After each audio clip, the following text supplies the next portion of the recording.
De l'Évangile de Jésus-Christ selon saint Jean. Gloire à toi, Seigneur.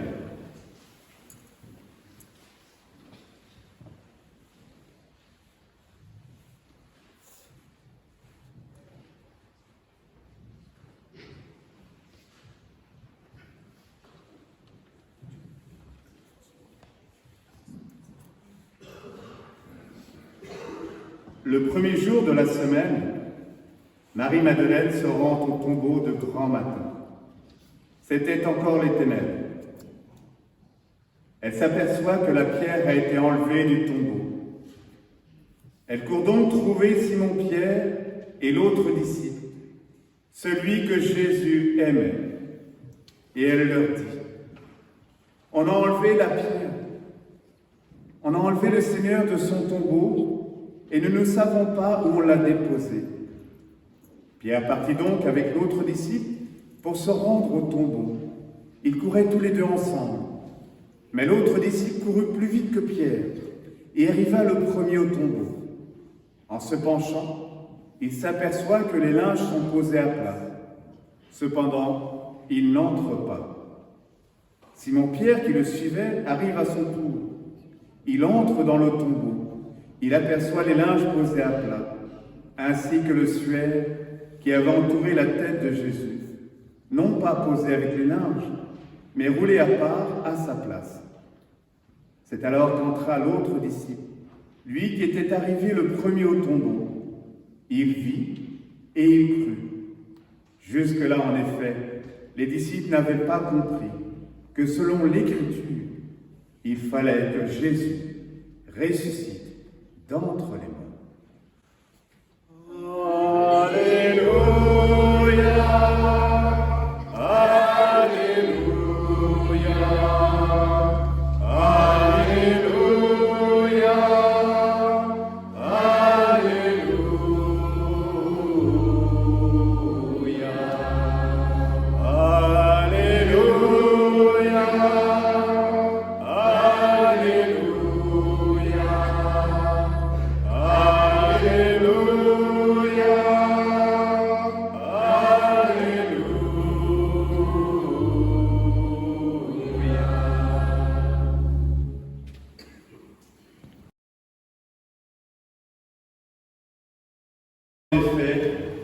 les disciples n'avaient pas compris que selon l'Écriture, il fallait que Jésus ressuscite d'entre les morts.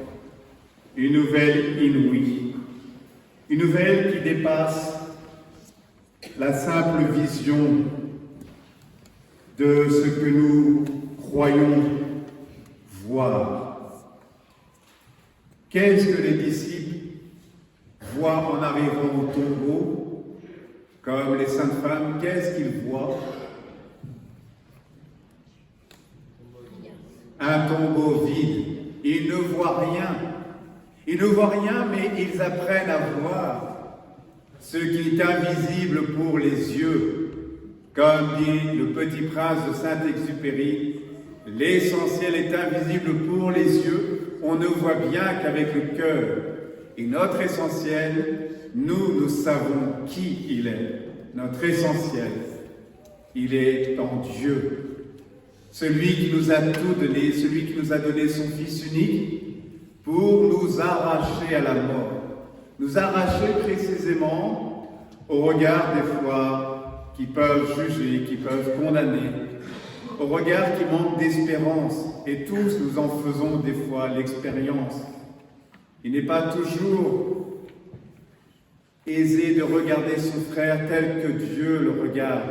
Et c'est pour cela, tout à l'heure, quand je vous disais que vous étiez beaux, et vous êtes toujours beaux, là, je vois ces lumières sur vos visages, ces sourires, mais que c'est bon, parce que Dieu est là. Nous cherchons Dieu dans les étoiles, mais Dieu n'est pas perché dans les étoiles. Dieu se dit au cœur même de nos existences. Il est cette lumière qui nous éclaire. Nous sommes ces porteurs de lumière, nous sommes ces témoins, quel que soit notre âge, quelle que soit notre condition, quel que soit notre origine. Les servants d'autel qui sont là, qui ne cessent de grandir, sont ces témoins qui attirent encore et encore d'autres jeunes à prendre cette belle responsabilité. Nos catéchumènes qui sont là, et ce matin, Zacharie, voilà, 6 heures du matin, à Notre-Dame de France, pour célébrer la première messe de l'aurore, pour aider effectivement à célébrer cette joie, à être contagieux de cette joie. Et hier, tous, ils étaient là, et ils ont fait ces lectures pour nous dire, regardez comment Dieu continue d'appeler en 2023. Ce n'est pas le Père Charles, ce n'est pas Christian, ce n'est pas Daniel qui allait frapper à leur porte. C'est Dieu qui est venu frapper à la porte de leur cœur. Et ils lui ont fait confiance, ils ont ouvert. Et ils sont venus ensuite frapper à la porte de notre cœur, dans notre Église. Et quelle joie de vous accueillir. Quelle joie, effectivement, de voir notre famille s'agrandir. Et quelle est ma joie ce matin de voir une Église un peu plus remplie qu'hier. J'avoue que hier soir, la veille pascale, je n'étais pas habitué à avoir des petites célébrations. Mais on fera mieux, c'est la première année. L'année prochaine, vous serez tous là. Voilà, à celle de 21h, à celle de 6h30, comme je l'ai dit hier soir, le monde appartient à ceux qui se lèvent tôt. Alors, pour notre Sauveur, il y a de quoi se réveiller, je vous promets, c'est super. Hein? Voilà, il nous donne de la force, il nous donne de la joie, c'est contagieux. Et c'est ça, et le témoignage que j'ai reçu ce matin, mais oui, les gens étaient heureux. Ça fait du bien de voir des gens heureux. Ça change des actualités où on nous parle que de choses qui ne vont pas bien. Mais voilà, le bonheur est simple. Le bonheur, c'est dans ces rencontres. Le bonheur, c'est dans cette communion. Le bonheur, c'est dans ces lumières que nous portons. Oui, nous sommes invités, comme Marie-Madeleine, à sortir, effectivement, après avoir reçu celui qui nous a dit « Il n'est pas ici, il est ressuscité d'entre les morts, celui qui est venu nous ressusciter pour témoigner par notre baptême. » Nous avons entendu dans la première lecture, c'est à Jésus que tous les prophètes rendent ce témoignage. Qu'est-ce que nous sommes par notre baptême? Prêtres, prophètes et rois. Oui, nous sommes ces prophètes pour le monde aujourd'hui. Pas pour nous enorgueillir, pas pour être au-dessus des autres.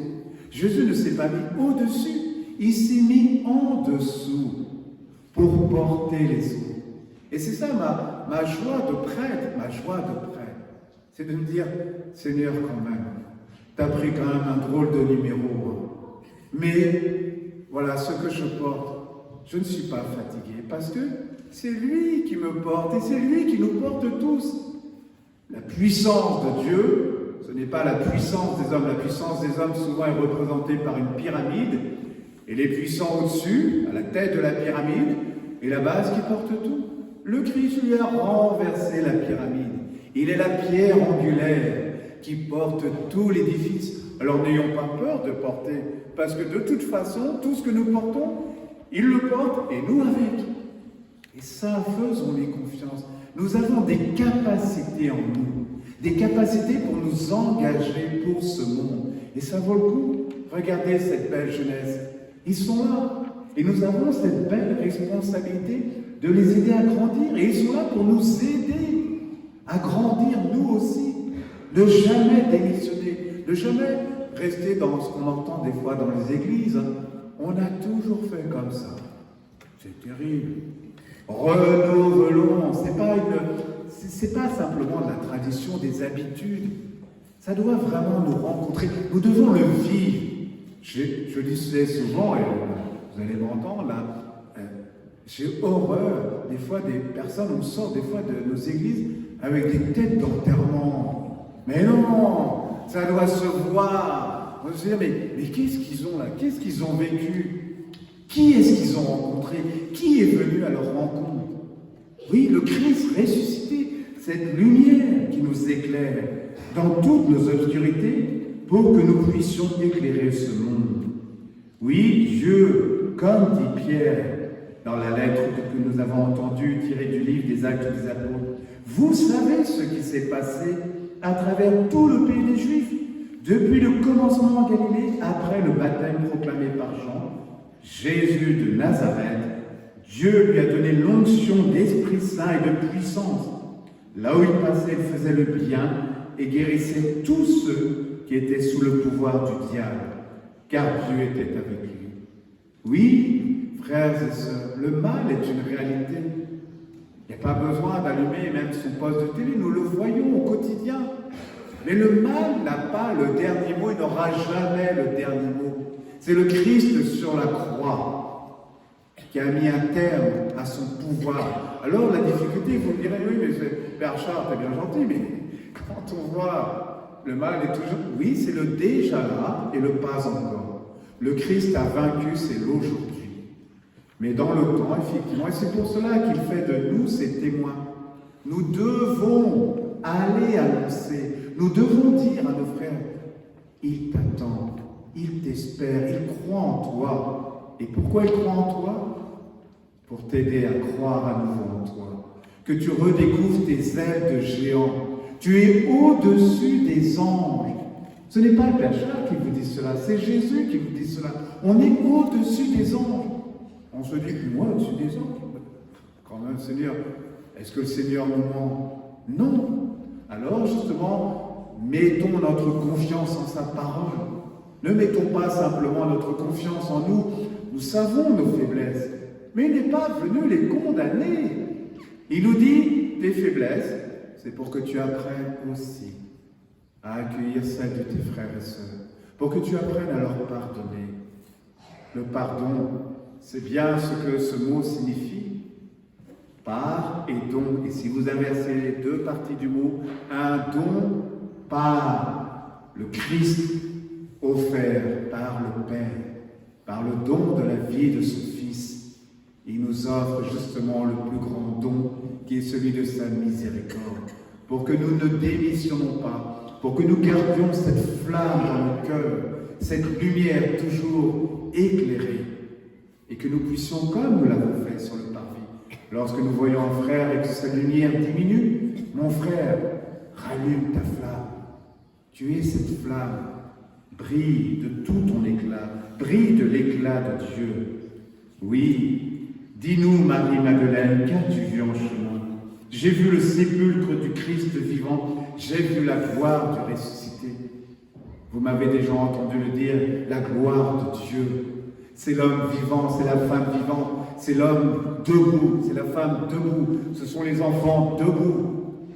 Et la gloire de l'homme, c'est de voir Dieu, de reconnaître Dieu dans tous ses visages, dans ses frères. Regardez cette beauté, toutes nos origines, des chauves, des chevelus, tous les âges. Mais quelle joie! Dieu est là, dans cette simplicité. Ne le cherchons pas ailleurs. Il se cache au cœur de l'homme. Je terminerai avec cette histoire que j'ai reçue en Inde. Mais nos frères hindous, il y a plusieurs divinités chez eux. Mais à la base, dans les Upanishads, il y a un seul Dieu. Et ce Dieu, au départ, les petits avatars se disent, pour laisser la liberté à l'homme, il faut que Dieu se cache. Sinon l'homme va croire que, il va être un peu dans la crainte. Alors ils réfléchissent.